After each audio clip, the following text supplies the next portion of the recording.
Today we're making my great-grandma's molasses crinkle cookies. This year for the holiday season I wanted to do something a little different, so I've been asking my grandma for recipes she remembers growing up with down on her farm. And these molasses crinkles are one of the first ones she remembers her mom making. I can't wait to show you all how to do it. This is the perfect recipe for the beginner baker. Let's get started. With 3/4 cup of vegetable shortening and 1 cup of packed light brown sugar.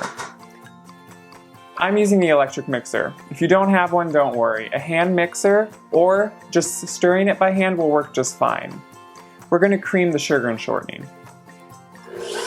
Start your mixer on medium-low for around 2 minutes until it gets light and fluffy.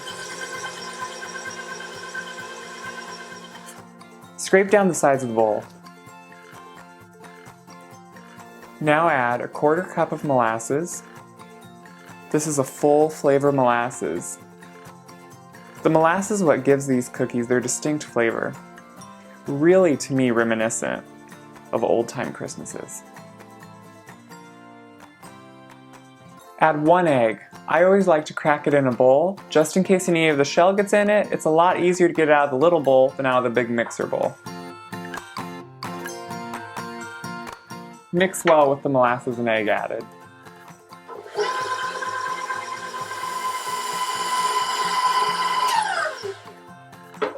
In between each addition, scrape down the sides, just ensuring all the ingredients is evenly incorporated.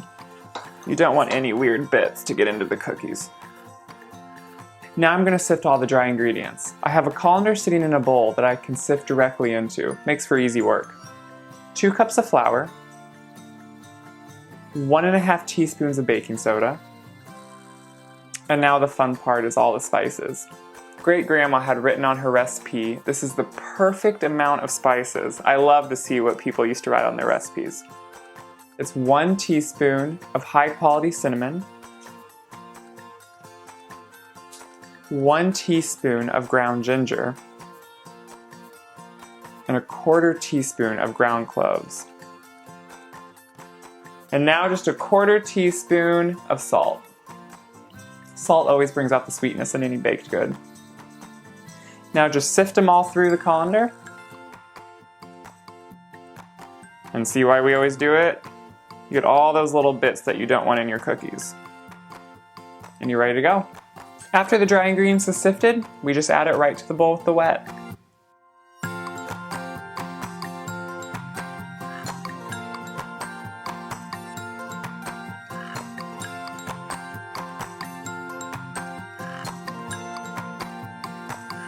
You can see the dough comes together. It's quite a dry dough. Now put the dough into a bowl to chill in the fridge for at least 2 hours or overnight. Once it's chilled, we can begin to bake the cookies. I always use an ice cream scoop to make my cookies.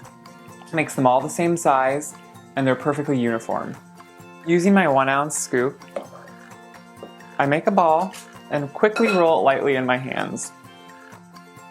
Then dunk half of it in water and then in sugar.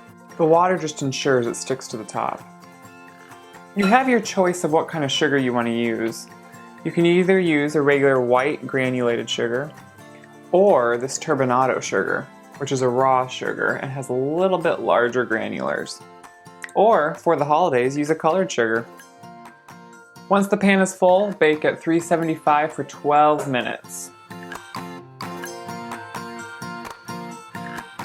I pulled the cookies out of the oven and let them sit on the pan and finish baking for about 5 minutes. Now I'm just going to transfer them to a rack. You can see as the sugar bakes on top, it forms this great crust that almost looks like a frosting. The turbinado is the darker and the granulated stays its white.